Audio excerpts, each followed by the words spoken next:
હજી એક પાટીદાર સમાજની દીકરીનો વિવાદ શમ્યો નથી ત્યાં બીજી પાટીદાર સમાજની દીકરી ઉપર પોલીસ દ્વારા કેસ કરવામાં આવ્યો છે। આ વિવાદ છે સુરતનો। સુરતમાં આમ આદમી પાર્ટીના કાર્યકરો સાથે જ્યારે સુરતની જે પાટીદાર સમાજની મહિલાઓ છે, દીકરીઓ છે, તે અમરેલીવાળી જે દીકરી છે જેનું ખોટી રીતે સરઘસ કાઢવામાં આવ્યું હતું તે વાતને લઈને તે લોકો વિરોધ કરી રહ્યા હતા। તે જ સમયે પોલીસે તે દરેક પાટીદાર સમાજની દીકરી ઉપર કેસ કરી દીધો છે। શું છે આ સમગ્ર વિવાદ, તેની સાથે જ આમ આદમી પાર્ટીના નેતાએ આ વિષયને લઈને શું કહ્યું હતું તે દરેક વાત કરીશું આ વિડીયોમાં। નમસ્કાર, હું હંસિની અને તમે જોઈ રહ્યા છો નિર્ભય ન્યૂઝ। ગુજરાતમાં અત્યાર સુધી અનેક એવા કૌભાંડો થયા છે, અનેક એવી વાતો થઈ છે, અનેક એવા ભ્રષ્ટાચાર થયા છે, તેમ છતાં પણ કદાચ ગુજરાત સરકાર દ્વારા તે વાતોને અત્યાર સુધી પોતાની નજરઅંદાજ કરવામાં આવી છે। તે વાતો ઉપર કોઈ જ કાર્યવાહી કરવામાં નથી આવતી, પરંતુ આ બધાની વચ્ચે કોઈ મહિલાઓ એક દીકરી માટે વિરોધ પ્રદર્શન કરતી હોય છે ત્યારે પોલીસે તરત જ તેમના ઉપર કેસ કરી દે છે અને આવો જ એક વિવાદ સામે આવ્યો છે સુરતમાંથી।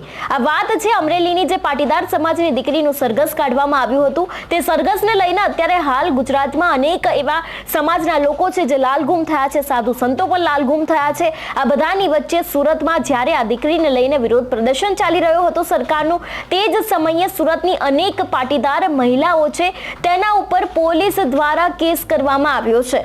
આટલું જ નહીં, જ્યારે આમ આદમી પાર્ટીના કાર્યકર્તાઓ પણ તેમની સાથે ઉપસ્થિત હતા તે જ સમયે આ પાટીદાર સમાજની દીકરીઓ છે તેના ઉપર પોલીસ દ્વારા કેસ કરવામાં આવ્યો છે। હવે આ વિષયને લઈને પ્રવીણ રામ શું કહી રહ્યા છે તે પણ સાંભળીએ। હજુ તો અમરેલીમાં પાટીદાર સમાજની આ નિર્દોષ દીકરીને ભાજપની સરકાર જામીન નથી આપી શકી। એ પહેલા તો આ જ ઘટનામાં સુરતની અંદર અન્ય પાટીદાર સમાજની દીકરીઓ ઉપર કેસ કરવાનું કામ આ ભાજપની નમાલી સરકારે કર્યું છે। ગઈકાલે સુરતની અંદર પાટીદાર સમાજની દીકરીઓ અને આમ આદમી પાર્ટીના કાર્યકર્તાઓએ ભેગા થઈ અને અમરેલીની ઘટના જે છે એ ઘટનામાં પાટીદાર સમાજની નિર્દોષ દીકરીને ન્યાય મળે અને જામીન મળે એ માટે અવાજ ઉઠાવ્યો હતો, વિરોધ નોંધાવ્યો। ત્યારે એમના અવાજને દબાવી દેવા માટે સુરતની અંદર ભાજપની સરકારે આ પાટીદાર સમાજની દીકરીઓ ઉપર કેસ કરી દીધો છે। ત્યારે મારે એ ભાજપ સરકારને કહેવું છે કે તમારે જેટલા કેસ કરવા હોય એટલા કરો, તમારે જેટલી નારી શક્તિ ઉપર કેસ કરવા હોય એટલા કરો। જ્યારે જ્યારે કોઈ દીકરી ઉપર, નિર્દોષ દીકરી ઉપર આ રીતે અત્યાચાર થશે ત્યારે ચોક્કસથી તમામ સમાજો અને તમામ નારી શક્તિ બહાર આવશે અને આવનારા સમયની અંદર ચોક્કસથી ગુજરાતના તમામ સમાજની નારી શક્તિ આમનો બદલો લેશે અને સમગ્ર પાટીદાર સમાજ અને અન્ય તમામ સમાજો છે આમનો ચોક્કસથી બદલો લેશે। ભાજપ સરકાર ઉપર અત્યાર સુધી અનેક એવા આક્ષેપો લગાડવામાં આવ્યા છે, એટલું જ નહીં અનેક એવા કલંકો પણ તેમના ઉપર લગાડવામાં આવ્યા છે। આ બધાની વચ્ચે અમરેલીમાં જે પાટીદાર સમાજની દીકરી હતી તેનું તો સરઘસ કાઢવામાં આવ્યું જ હતું ખોટી રીતે।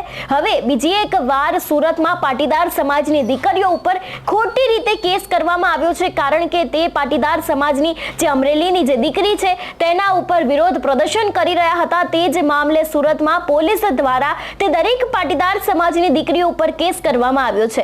ગુજરાતમાં હજી એક પાટીદાર સમાજની દીકરીનો કેસ છે જે વિવાદ છે તે હજી સુધી શમ્યો નથી। ત્યાં બધાની વચ્ચે ફરી એક વખત નવો જે એક પાટીદાર સમાજની દીકરીઓ ઉપર કેસ કરવામાં આવ્યો છે અને આની પાછળનું કારણ ફક્ત એટલું જ હતું કે તે લોકો તે દીકરી માટે વહારે આવ્યા હતા, તે દીકરીનું જે વિરોધ પ્રદર્શન હતું તેને લઈને કરી રહ્યા હતા। આ જ બાબતને લઈને જે પોલીસ છે તેમના દ્વારા તે દરેક પાટીદાર દીકરીઓ ઉપર અત્યારે હાલ કેસ કરવામાં આવ્યો છે।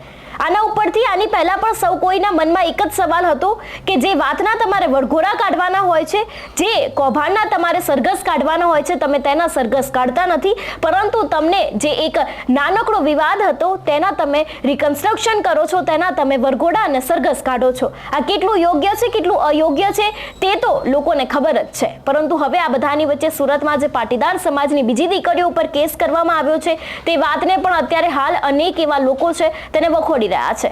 તમારું શું માનવું છે આ વિષયને લઈને અમને કમેન્ટ કરીને ચોક્કસથી જણાવજો। તેની સાથે જ અમારી ચેનલ નિર્ભય ન્યૂઝને લાઇક અને શેર કરવાનું ભૂલશો નહીં। નમસ્કાર।